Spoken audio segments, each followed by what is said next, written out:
ही कथा है जो मुक्ति दिला पाएगी।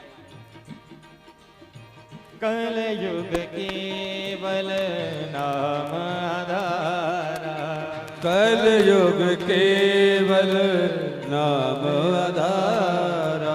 सुमरे सुमरे नर उदर रही पारा, सुमर सुमेर नर उतर पारा।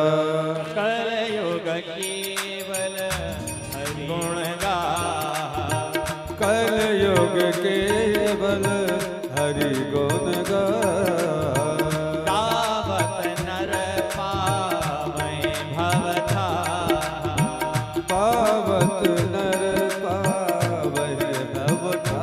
देखिए क्या लिखा है मानस में, क्या लिखा है? कलयुग केवल नाम आधारा, और वो नाम है राम।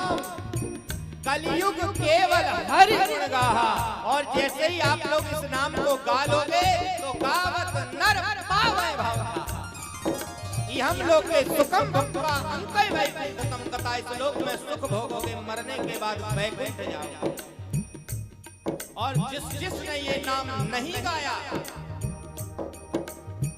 याद रखना, जिनने ये नाम नहीं गाया, गरुड़ पुराण कहती है जो भगवान का भजन नहीं करता, जो कीर्तन नहीं करता, जो इस कथा का रसपान भाव से नहीं करता है, मरना सबको है, आपको भी और मुझे भी। जो भजन करने वाले मरते हैं तो 4 पीले कपड़े पहने हुए 4 गण आते हैं, उनके हाथ में मजीरा होते हैं छोटे वाले, जैसे जैसे बज रहा है। एक के हाथ में ढोलक होती है, एक में हारमोनियम होता है, और एक केवल गा रहा होता है। श्रीमन नारायण नारायण नारायण नारायण का जाप करते हुए वो आते हैं, और जैसे ही आपका समय पूरा हो जाता है तो हाथ जोड़ते हैं, कहते हैं प्रभु चलिए आपका समय इस लोक से पूर्ण हुआ। और श्रीमन नारायण नारायण नारायण नारायण नारायण का जाप करेंगे, आपको उसी पुष्पक विमान में लेके जाएंगे।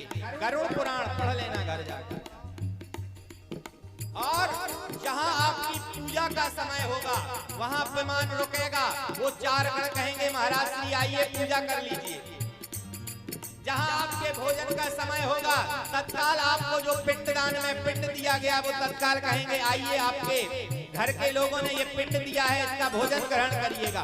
जो पिंडदान किया जाता है, जब तक यात्रा होती है मरने के बाद वही पिंडदान का दिया हुआ पिंड भोजन में मिलता है, गरुड़ पुराण कहती है। ये अग्रभाग है लक्ष्मी का, इसीलिए ऐसे अर्घ दोगे जल से तो लक्ष्मी ग्रहण करेंगी ये वाला हिस्सा, और ऐसा जल लेकर के ऐसा अर्घ दोगे तो ऐसे से गुरु भगवान अर्घ ग्रहण करते हैं। सब कुछ गरुड़ पुराण में लिखा है। और जब ऐसा जल लोगे और ऐसा अंगूठे के इस भाग से जल को छोड़ दोगे वो पितर ग्रहण करते हैं। विधि बता रहा हूं पितरों को तर्पण करने में, गरुड़ पुराण।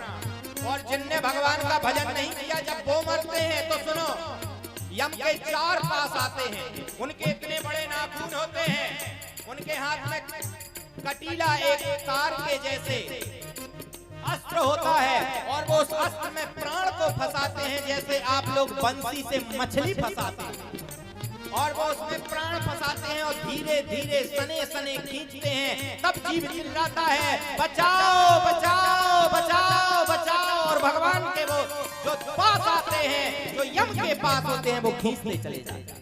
जिनके इतने बड़े बड़े नाखून, इतने बड़े बड़े बाल, और वो ऐसे खींचते हैं, तब जीव चिल्लाता है। लोग कहते हैं ना कि बताओ वो मरने वाला है, चिल्ला रहा है, उसी में मल त्याग करता है, उठ नहीं पाता, किसी को बता भी नहीं पाता, और वो पास जो 4 यम के पास है केवल उसी को दिखेंगे और किसी को नहीं दिखेंगे।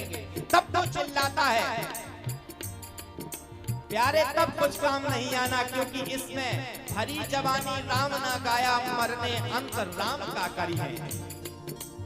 अभी गालो, समय है, अभी इसमें इस चक्कर में नहीं रहो कि अभी तो समय, अभी जवानी है, अभी तो भोग विलासता का समय चल रहा है, घूमेंगे फिरेंगे ऐश करेंगे। बुढ़ापे में भजन करेंगे, बुढ़ापे में फिर नहीं मिलता समय।